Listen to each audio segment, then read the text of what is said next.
Om Swastiastu, salam Unmas Denpasar. Selamat bertemu kembali dalam seri perkuliahan pengantar pendidikan. Para mahasiswa Prodi Pendidikan Matematika Unmas Denpasar yang saya cintai dan saya banggakan. Pada perkuliahan pengantar pendidikan seri kedua ini atau pertemuan kedua ini, kita akan masuk membahas pokok bahasan tentang hakikat manusia dan kehidupan. Kompetensi dasar yang diharapkan dimiliki oleh mahasiswa setelah mengikuti perkuliahan ini adalah mahasiswa dapat memahami hakikat manusia dan perkembangannya dalam kehidupan. Para mahasiswa sekalian, bagaimanakah hakikat manusia dan perkembangannya dalam kehidupan ini? Mari kita ikuti pembelajaran berikut ini.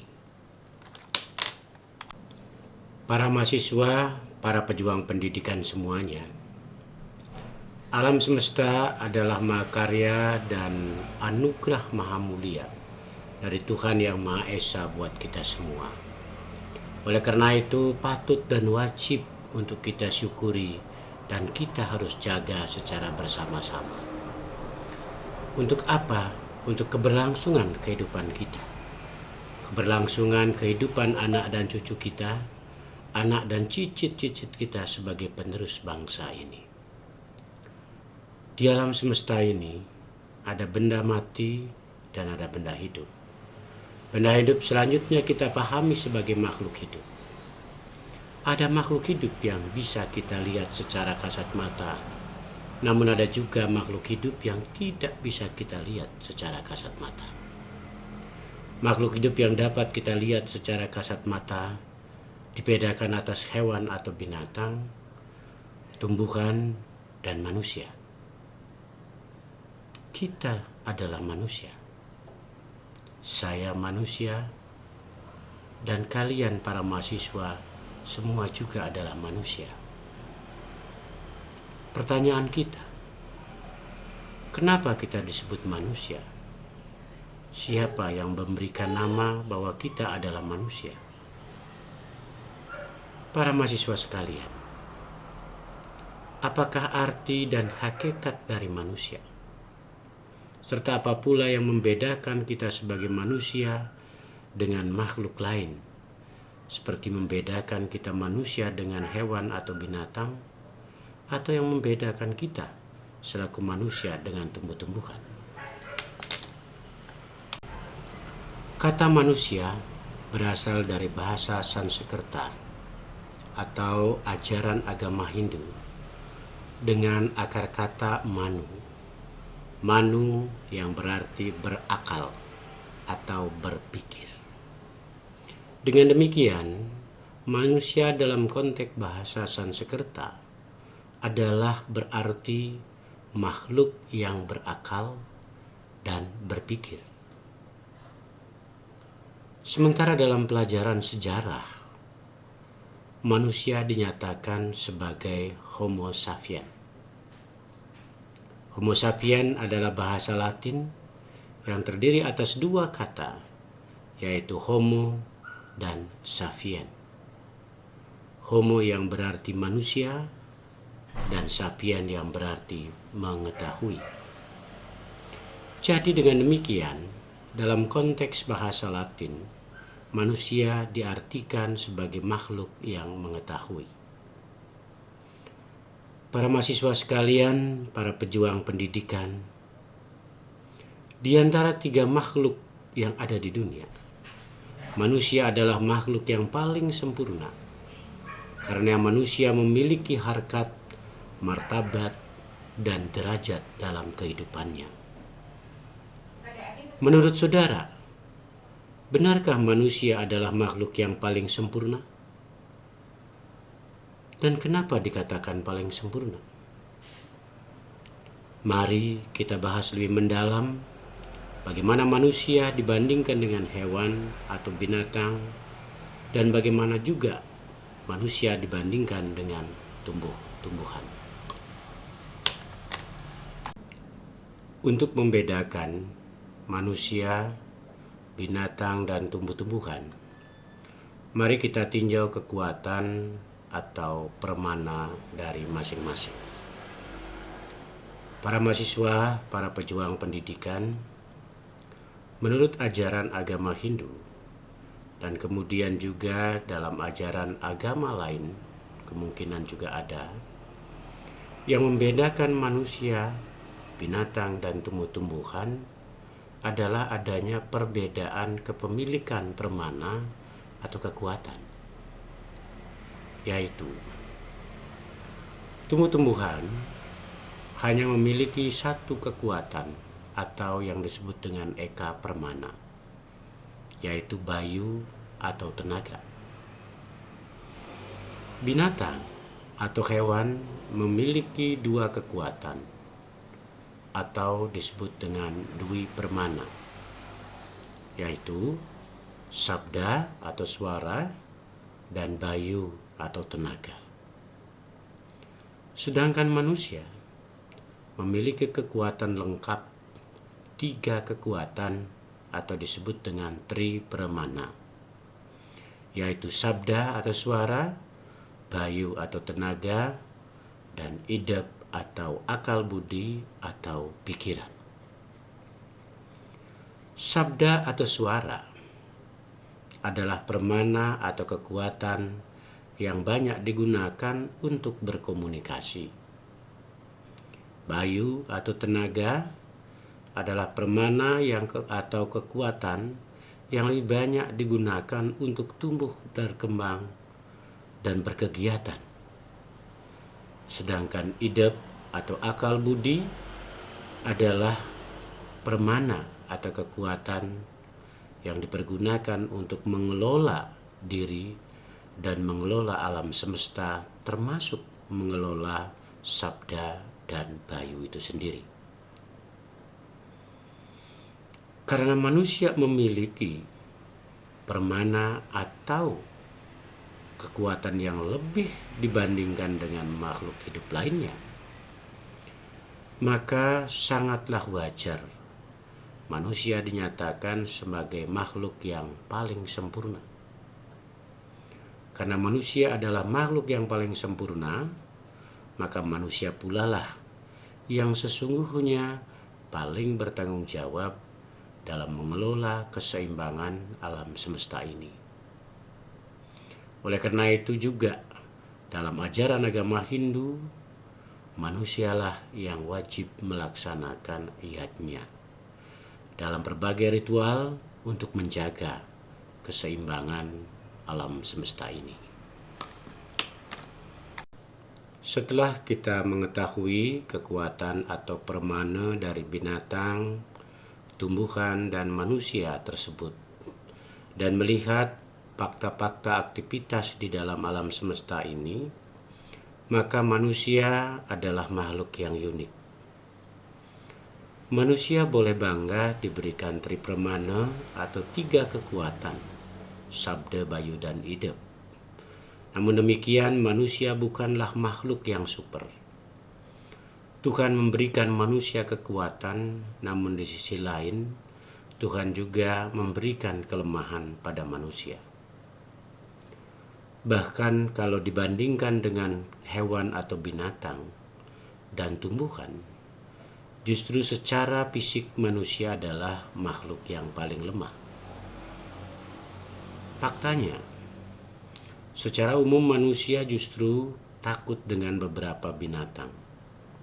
Seperti manusia takut dengan ular, manusia takut dengan kalajengking, manusia ada yang takut pada macan, takut pada serigala, takut pada singa, bahkan dengan nyamuk dan semut yang kecil pun manusia juga ada yang takut. Pertanyaannya, mengapa manusia takut ular? Kenapa takut semut? Kenapa takut nyamuk? Bahkan saat ini sangat takut dengan yang namanya corona. Jawabannya tentu karena manusia takut sakit. Karena manusia takut mati. Rasa takut sakit dan takut mati inilah yang menandakan bahwa fisik manusia itu lemah. Namun demikian, Tuhan memberikan manusia permana hidup atau akal budi. Apabila manusia mampu meningkatkan kualitas hidup atau akal budinya, maka manusia akan mampu mengatasi semua kelemahan yang dimilikinya untuk menjadikan dirinya sebagai makhluk yang lebih sempurna dari binatang dan tumbuhan. Inilah uniknya manusia. Lalu bagaimana manusia mengatasi kelemahan tersebut? Ayo kita ikuti slide berikutnya.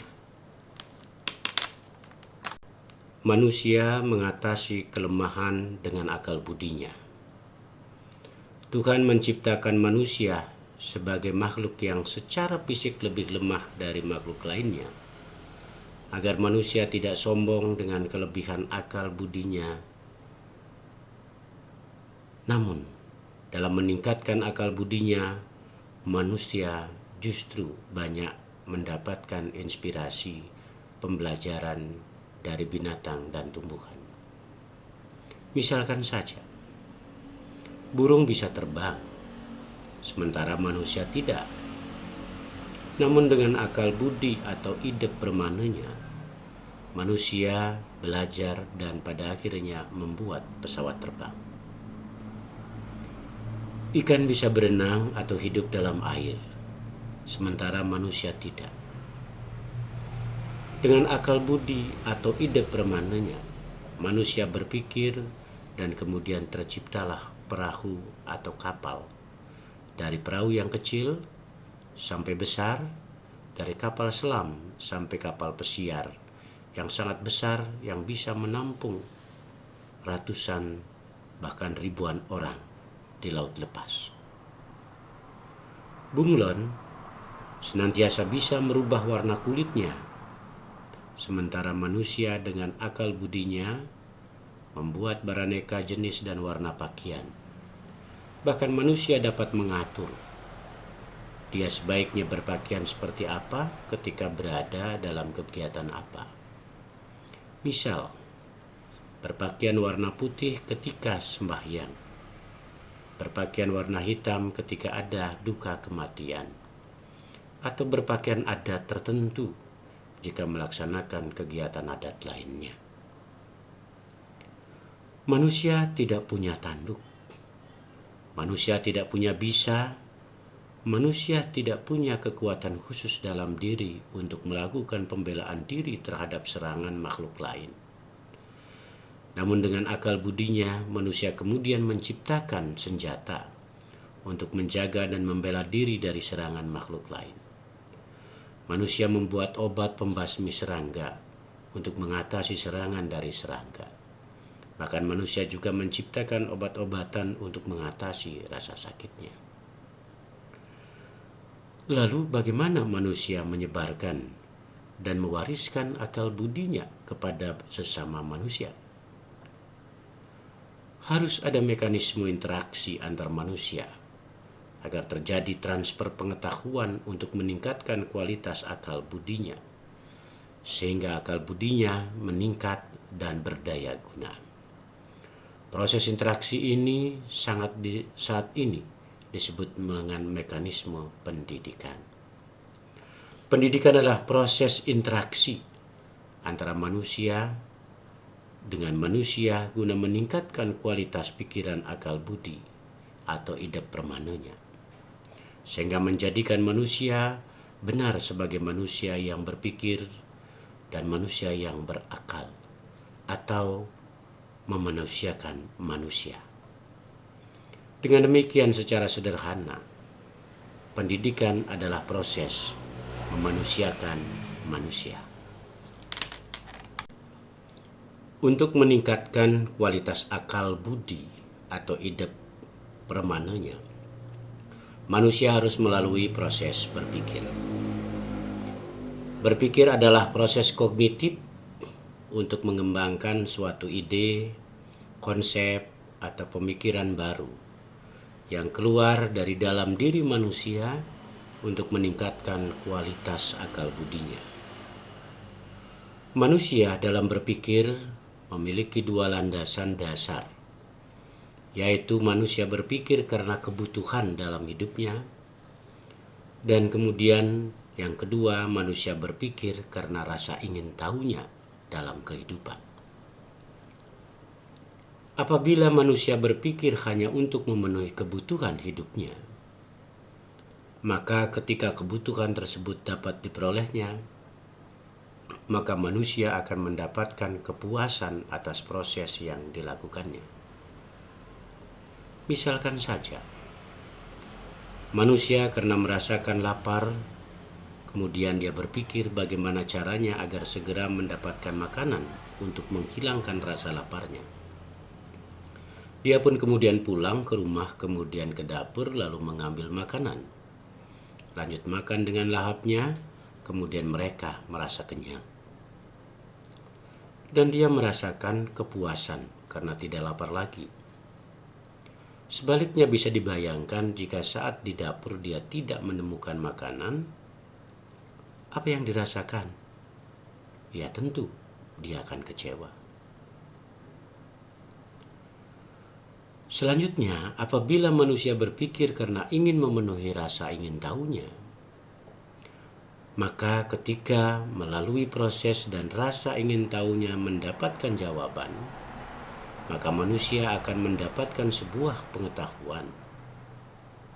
Pengetahuan adalah sebuah ide atau gagasan baru yang didapatkan setelah proses berpikir memberikan jawaban atas kebutuhan rasa ingin tahunya.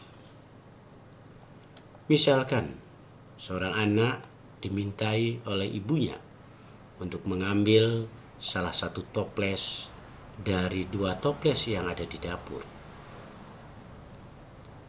Toples itu satu berisi gula dan satu berisi garam, namun tidak ada tanda tulisan di dua toples itu. Sementara anak diminta untuk mengambil yang berisi garam. Kedua toples sama besar dan isinya sama-sama putih halus, seperti tidak ada bedanya. Lalu anak berpikir, mana ya garam? Dia bingung, takut salah ambil. Karena dia berpikir dan punya ide untuk mencicipi isi kedua toples. Dia kemudian membandingkan rasa dengan rasa yang pernah dirasakannya, sehingga dia bisa menyimpulkan bahwa toples pertama adalah gula dan toples kedua adalah garam. Maka dia mengambil toples kedua untuk diserahkannya kepada ibunya. Si ibu kemudian mengamati dan bertanya kepada anaknya, "Oh ya nak, bagaimana cara kamu membedakan isi kedua toples?" Si anak menjawab, "Saya cicipi dulu ibu." Ibunya tersenyum dan angkat jempol. Ternyata anaknya sudah mempunyai sebuah pengetahuan sehingga dia bisa memastikan mana gula dan mana garam dengan cara mencicipi kedua benda tersebut. Sebuah proses dalam pendidikan adalah untuk meningkatkan akal budi. Para mahasiswa, para pejuang pendidikan yang saya banggakan, memahami apa yang saya sampaikan sebelumnya, maka dapat ditarik sebuah simpulan bahwa akal budi atau ide permana adalah sumber dari rasa ingin tahu manusia. Akal budi dapat menemukan pengetahuan bagaimana cara melindungi diri terhadap pengaruh lingkungan yang merugikan diri, dan juga pengetahuan tentang bagaimana manusia bisa eksis dalam kehidupannya. Akal budi senantiasa memacu manusia untuk selalu memiliki rasa ingin tahu. Setiap manusia punya rasa ingin tahu, meskipun kekuatan, intensitasnya, dan bidang minatnya tidaklah sama. Rasa ingin tahu tidak dapat terpuaskan, karena ketika rasa ingin tahu itu telah mendapatkan jawaban, maka akan muncul rasa ingin tahu yang lainnya.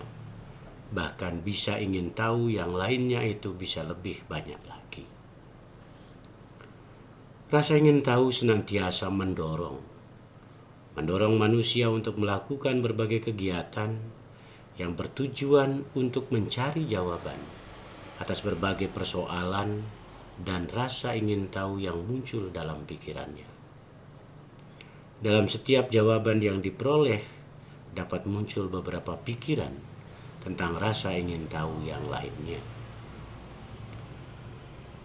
Apa ada peribahasa yang menyatakan padi semakin berisi, semakin merunduk? Maknanya adalah semakin kita banyak berisi, semakin banyak mengetahui. Sesungguhnya kita merendah diri. Karena di balik itu semua sesungguhnya kita merasa malu. Karena kita semakin banyak yang belum kita ketahui. Sebaliknya ada peribahasa yang menyatakan tong kosong nyaring bunyinya. Maknanya adalah semakin sedikit kita mengetahui sesuatu, apalagi belum mengetahui sesuatu, maka kita merasa bahwa seakan kita sudah mengetahui semuanya dan orang lain tidak mengetahui apa-apa. Sehingga mereka dengan tanpa malu menyatakan dirinya yang paling mengetahui. Jadikanlah kedua peribahasa ini sebagai pembelajaran dalam hidup dan kehidupan kita. Selanjutnya, bagaimanakah alur pikir manusia dalam memecahkan rasa ingin tahunya? Mari perhatikan gambar di layar. Mari kita mulai dari pikiran rasa ingin tahu. Dari rasa ingin tahu yang ada pada diri manusia, maka akan muncul persoalan dalam alam pikirannya, sehingga akan berusaha untuk mencari jawaban atas persoalan ini yang ada dalam pikiran tersebut. Di dalam mencari jawaban, maka akan muncul pikiran bagaimana jawaban itu harus dicari. Jawabannya tentu harus melakukan kegiatan. Maka melangkah ke area melakukan kegiatan ini. Dalam area lakukan kegiatan, kembali manusia berpikir untuk melaksanakan kegiatan apa agar mendapatkan jawaban atas pemecahan masalah rasa ingin tahunya.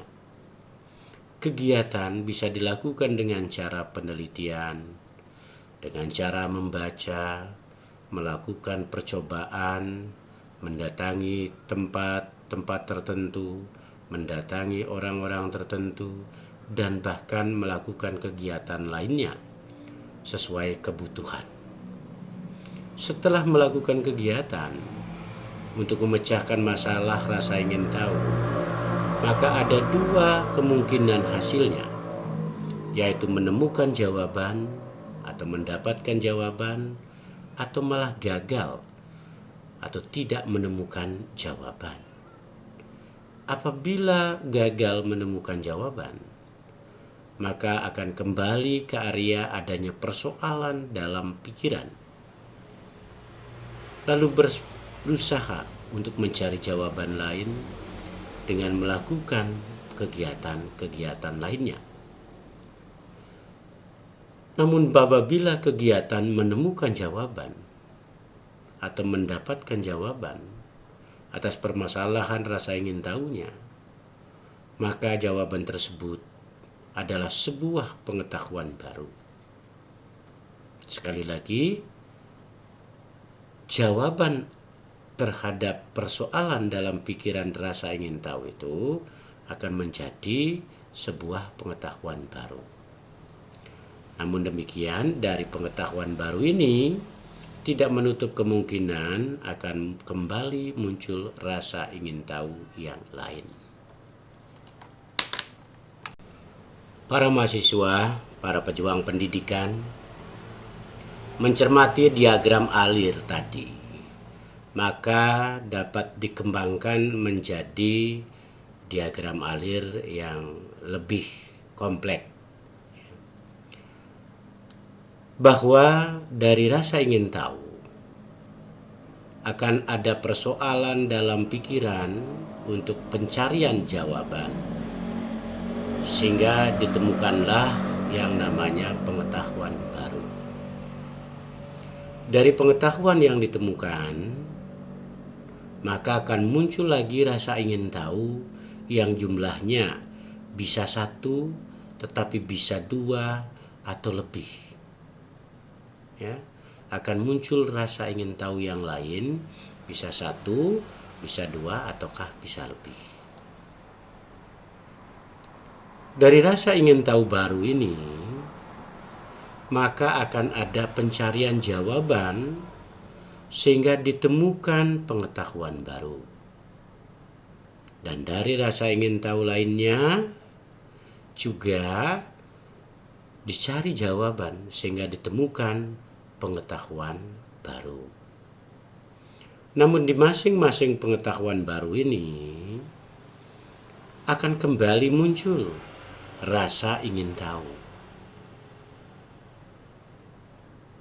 Inilah pertanda bahwa rasa ingin tahu itu adalah pengetahuan tanpa batas. Sekali lagi, bahwa rasa ingin tahu itu adalah sebuah pengetahuan tanpa batas. Karena rasa ingin tahu manusia memang tidak akan pernah terpuaskan. Rasa ingin tahu terus berkembang dan seolah-olah tanpa batas untuk mendapatkan perbendaharaan akan pengetahuan itu sendiri.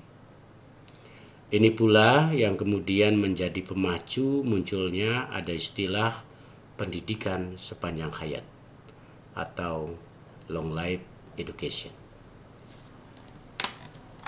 Para mahasiswa, para pejuang pendidikan yang saya banggakan, setelah kita bersama-sama mendengarkan dan mencermati apa yang saya sampaikan dalam materi pembelajaran sebelumnya, mudah-mudahan dapat dipahami dengan baik. Untuk selanjutnya, mari kita berdiskusi. Materi diskusi kita yang pertama, saya minta cobalah saudara pikirkan apa yang menjadi kebutuhan saudara dalam waktu 3 jam ke depan. Selanjutnya, coba sampaikan dan diskusikan hal-hal berikut. Pertama, apa kebutuhan saudara? Kedua, mengapa saudara membutuhkan itu? Ketiga, bagaimana cara saudara untuk memenuhi kebutuhan tersebut? Keempat, apa yang saudara rasakan bila yang saudara butuhkan itu dapat terpenuhi? Dan kelima, apa yang saudara rasakan jika kebutuhan itu tidak dapat saudara penuhi? Silakan berdiskusi. Bisa selesai, maka kita akan lanjutkan ke materi diskusi kita yang kedua. Para mahasiswa, para pejuang pendidikan yang saya banggakan, setelah kita mengikuti diskusi yang pertama, selanjutnya mari kita memasuki diskusi yang kedua. Materi diskusi yang kedua, coba saudara pikirkan apa yang menjadi rasa ingin tahu saudara dalam beberapa hari ke depan.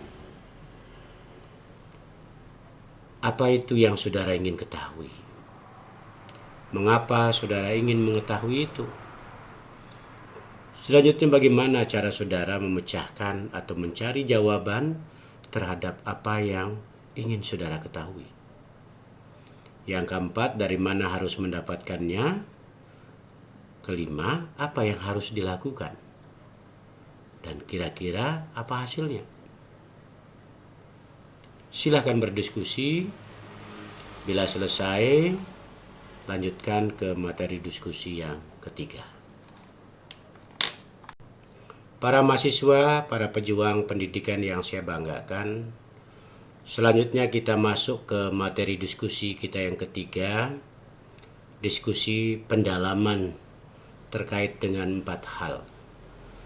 Yaitu, yang pertama, diskusikan secara lebih mendalam materi terkait dengan sifat unik manusia, dikaitkan dengan 3 kekuatan atau tripramana yang dimiliki oleh manusia.